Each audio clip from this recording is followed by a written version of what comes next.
Bom dia, boa tarde, boa noite, pessoal. Aqui a gente vai fazer a nossa primeira aula de arquitetura de computadores, que é um assunto que eu tenho muito interesse e eu acho que tem bastante coisa para a gente falar e bastante gente interessada. Bom, o nosso primeiro vai ser sobre introdução, ou seja, alguns assuntos básicos e o que é o computador, como é que as coisas funcionam, linguagem de máquina. Então, estejam preparados e vamos começar. Bom, eu acho que inicialmente é interessante de pensar o que é um computador, né? Um computador ele não é nada mais nada menos que circuitos eletrônicos juntos que operam muito rápido e que geram algum resultado, tá? Então, se a gente tivesse que definir o computador em quatro palavras, seria entrada, ou seja, da onde vêm os dados. Cara, se eu não consigo escrever e colocar um dado no computador, não serve para nada.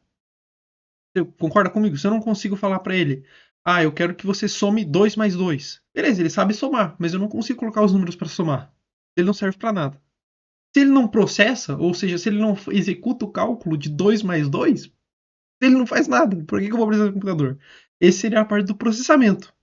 E a saída? Cara, se o computador não tem uma saída, por que eu preciso dele? Se ele não mostra o que ele fez, se não gera nenhum resultado. E como assim saída? Você pode estar pensando saída só na tela, sabe? Mas a saída não se trata apenas disso. Por exemplo, o seu teclado que brilha. O brilho das teclas é um computador. Quando você clica uma tecla e sai aquela onda assim de luz ao redor do teclado. Cara, isso é um computador. Então a saída do computador não precisa ser uma tela. Pode ser, cara, um farol aceso de um carro. Pode ser um alarme. Pode ser um robô andando. Essa pode ser a saída do computador. Não precisa vir de uma tela. A saída é que ele gera algum resultado de alguma maneira. Ele faz alguma coisa.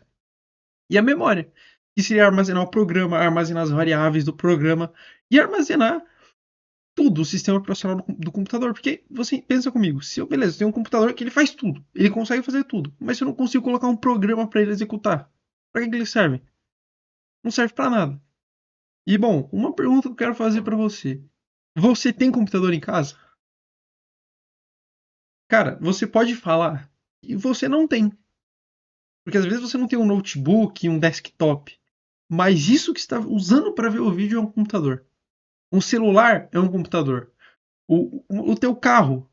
Um carro tem diversos computadores, muitos computadores mesmo. Um avião tem muitos computadores. O dispositivo que você está vendo esse vídeo é um computador. Uma TV é um computador. Então, sim, você tem um computador em casa. É, bom, e agora, para que serve um computador, né? Cara, a gente tem computadores de uso geral, que seria que a gente chama de o computador que se usa em casa, o celular, o computador móvel, né, que seria o celular. Bom, mas um computador ele não é nada mais, nada menos do que resolver um problema. O computador ele tem um problema que ele tem que resolver. Às vezes o problema dele é, cara, saber se você está quase batendo no carro de trás quando você está tentando manobrar o carro. Isso talvez seja o que o computador faz. Então o computador ele resolve um problema. E para resolver esse problema, ele tem que ter uma sequência de instruções. O computador sozinho ele é muito burro. Ele é muito burro, ele não sabe o que fazer, tá, gente? Ele não sabe. Se você não dá uma instrução para ele, ele não vai fazer nada. Ele é muito burro e a gente tem que dar inteligência pro computador. A gente tem que falar o que ele tem que fazer e uma ordem, né? Então, ele tem uma ordem, o que ele tem que fazer em determinada ordem, infinito. Aquilo tem que acabar alguma hora. Se um computador ficar processando para sempre e nunca sai nada para ele. Para que ele serve? Se ele não tem a saída. O que a gente falou? Entrada, saída, memória, processamento. Se ele fica processando para sempre e não tem nenhuma saída, ele não serve para nada. Então ele precisa ter um finito. Ele precisa ser finito. Ele precisa acabar em algum momento. E como é que a gente traz isso? A gente tem um problema, a gente faz a programação, ou seja, a gente dá ao algoritmo que tem um começo, um meio e um fim. Daí o computador ele executa e ele gera o resultado que seria a saída. Então, como está escrito ali, um programa define o que o computador deve fazer e em qual ordem. Nada mais, nada menos do que isso. E isso a gente chama de programa, né? Uma sequência de instruções. Bom, e o computador, por incrível que pareça, quando você está vendo esse vídeo no YouTube, quando você olhar para o seu celular desligado, ele não sabe fazer muitas coisas além de somar dois números, verificar se o número é zero e copiar um valor de memória de um lugar para o outro. A única questão que a gente vai ver um pouquinho, daqui a 1 minuto, 2 minutos, é que isso é abstraído para a gente, né? Isso é traduzido. Então, o seu hardware, as pecinhas eletrônicas do seu celular, as pecinhas eletrônicas do seu computador, eles simplesmente entendem poucas coisas, mas que são traduzidos para elas. Então, de alguma maneira, esse vídeo que você está vendo no YouTube é simplesmente soma de números, verificar se o número é zero e copiar um valor de memória de um lugar para outro. E um software ele é feito de pequenas instruções muito simples que geram alguma coisa muito legal. E bom, o que o computador entende? Como eu falei, ele entende linguagem de máquina em instruções muito simples. Muito, muito simples mesmo, igual a gente acabou de ver. E qual que é o problema disso? É que a linguagem ela é muito difícil de escrever, difícil de ler. E se ela é difícil de escrever, difícil de ler, você vai cometer muito erro. Porque, cara, como é que você vai programar uma coisa 01010101, que nem a gente viu na aula anterior de Python? Pô, é muito tranquilo escrever em Python. Mas imagina se você vai escrever, cara, você dá um print na tela em Python. Cara, você escreve uma coisa simples no console em Python. Cara, para você escrever isso em 010101 ia ser muito difícil. Então, para isso, a gente criou uma abstração. Que seria, por exemplo, a gente tem a linguagem de máquina. Mas a linguagem de máquina é muito difícil. O que a gente vai fazer? A gente vai criar uma linguagem acima e a gente vai escrever nessa L1. Então a linguagem de máquina a gente chama de L0 e a gente vai escrever no Python, por exemplo. Então, beleza. O que a gente vai fazer? A gente vai pegar esse Python e a gente vai traduzir ele para virar linguagem de máquina. Certo? É isso que vocês têm que saber por enquanto. A gente já vai falar um pouquinho mais disso. Acalmem um pouquinho. Então é isso. A gente tem uma linguagem de máquina que o hardware consegue entender e executar. A gente cria uma camada a mais, uma camada de tradução, de abstração, para a gente poder escrever em uma linguagem mais conveniente para nós, que fica mais fácil para a gente escrever do que zeros e uns. E uma coisa que eu já quero adiantar para vocês é que uma linguagem só não é o suficiente. Provavelmente vai ter a linguagem de máquina, uma linguagem 1 e uma linguagem 2, a linguagem 3, e assim as coisas vão acontecendo até o hardware conseguir executar. Porque mesmo que a gente consiga traduzir isso para uma linguagem mais fácil, ainda é muito difícil. Tá? E lembrando, o computador ele só consegue executar a linguagem de máquina. Ele só consegue executar a linguagem de máquina. Tá? É isso que tem que saber. Ele só consegue executar isso. A gente tem que dar o jeito de não precisar programar em linguagem de máquina. E bom, por exemplo, aqui, a gente tem o problema humano, linguagem mais conveniente, camada de abstração e máquina real. Então, existe uma diferença daquilo que é fácil para a gente e do que o computador consegue entender. E bom, para isso a gente vai trazer umas linguagens. Eu acabei me passando nesse slide, né? Já falei tudo que eu tinha que falar no outro, mas enfim. E a gente tem que criar uns novos níveis de máquina, né? Onde o nível para a gente escrever é muito mais fácil, mas o computador não consegue entender. Então a gente precisa criar alguma coisinha. E bom, o que é a hierarquia? Que nem eu falei para vocês. A linguagem de máquina é muito, muito, muito difícil. Muito difícil mesmo, tá? E uma linguagem intermediária ainda não é boa também. É uma coisa que a gente chama de assembly, linguagem assembly. A linguagem assembly, ela é muito difícil do mesmo jeito, tá? Então, para isso, a gente tem que criar uma terceira linguagem, que seria o Python, o Java ou o C. Como assim, Carlos? Então, a gente tem o C. Você vai programar em C ou em Python. O que vai acontecer? Vamos pegar a linguagem C. O que vai acontecer?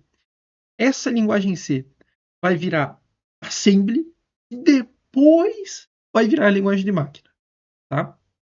Então, é isso que vocês têm que saber. A gente é uma camada. A gente tem uma linguagem como Python, que foi escrito, que o tradutor dela foi escrito em assembly, e o tradutor do assembly para a linguagem de máquina foi escrito em binário.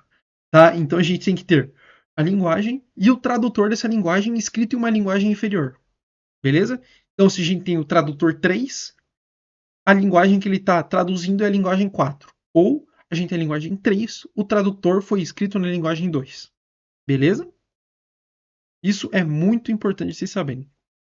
Bom, a gente tem dois tipos de como executar um programa, de como traduzi-lo. Tá? A primeira é a tradução. E o que é? A gente tem um programa escrito em C. Em C é um ótimo exemplo. É um programa escrito em C que vai passar por um tradutor e vai gerar um executável, vai gerar um binário. E o computador vai entender. Então, a tradução, que a gente chama, ou compilação, como você queira chamar, ela é traduzida, o código é inteiramente traduzido de uma vez e gera um código novo binário, certo? Então, cada instrução é convertida para uma sequência equivalente, um novo programa ele era criado e depois esse programa é executado. E a interpretação? A interpretação é um sistema que, por exemplo, o Java usa e o Python usa. Eu não vou entrar em detalhes, porque a gente vai entrar na compilação do Java, daí a gente vai ter a JVM, a interpretação do binário do Java. Então, eu não quero entrar nesses detalhes ainda. Vão ser aulas um pouquinho mais para frente. Mas para vocês entenderem o que eu quero falar, vocês têm que entender isso. A interpretação, ela é nada mais do que o meu tradutor, ele vai pegar e ele vai ler print oi. E daí tem outro print o nome, tá? Um print oi, um print Carlos. Ele vai ler um print oi, opa, vou traduzir esse print oi para linguagem de máquina. Beleza, traduzi, o computador executou, agora eu vou ler o próximo. Opa, o print é Carlos, beleza, vou traduzir para linguagem de máquina. Então, ele é lido linha por linha, comando por comando no Python, e ele é traduzido, aquele comando especificamente para linguagem de máquina, é executado em tempo real. Ele é executado em tempo real, é isso que a gente tem que entender. Certo? Ó, examina cada instrução, decodifica a operação, executa imediatamente e sem gerar programa. Então ele acaba não gerando um binário, ele é simplesmente lê uma instrução, traduz. Vai para a linha 2, traduz. Vai para a linha 3, traduz. Vai para a linha 4, traduz. E executa. Então, tradução transforma o programa em execução. Interpretação executa as instruções através do interpretador. E lembrando, se a gente tem uma linguagem nível 1, o interpretador foi escrito em nível 0. Ou seja, o interpretador de alguma linguagem aí foi escrito em binário. Ou o compilador, o tradutor foi escrito em binário também. Então, quem fez isso tinha que ser muito bom, pessoal. Bom, agora um resumo. A gente tem o programa de alto nível, tradução e interpretação, linguagem de máquina e o hardware executa. Porque beleza, a gente pode ter a linguagem de máquina, mas o computador precisa executar. Bom, então, novamente, tradução converte todo o programa antes de executar. E a interpretação executa linha a linha, traduzindo conforme avança. Ou seja, imagine que tem um computador de 3 linhas. Ele vai ler a linha 1, vai interpretar ela e vai executar. Daí, só depois ele vai ler a linha 2, executar ela. Linha 3, executar ela, acabou o programa. Enquanto, na tradução, isso aqui ia acontecer. Opa, não estou executando ainda, mas eu estou entendendo. Tá, traduzir. Beleza, agora eu vou executar tudo de uma vez. É isso que acontece. E é isso então, pessoal. Essa foi a nossa aula. Muito obrigado pela atenção de todos. Eu espero que vocês tenham gostado. A gente vai ter, a partir de agora, as coisas vão ficando um pouquinho mais difíceis. Eu já quero trazer uma conversão de números binários, soma de número binário, base decimal, base hexadecimal, porque eu acho que isso é importante para vocês começarem a entender. Então, fiquem atentos às próximas aulas, deem uma revisada, revisem esse vídeo. E uma dica para estudo: não vê de novo. Pega tudo que você acabou de ver e escreve, sem olhar. Sem olhar. Não olhe de novo. Você vai escrever tudo que você lembra. Aí você vai olhar e vai corrigir teus erros, vai ver o que você esqueceu. Isso é uma ótima forma de aprendizado. Então é isso, pessoal. Muito obrigado pela atenção de todos. Vamos pro próximo vídeo. Esse foi só o primeiro vídeo, mais simples. É isso. Muito obrigado. Valeu.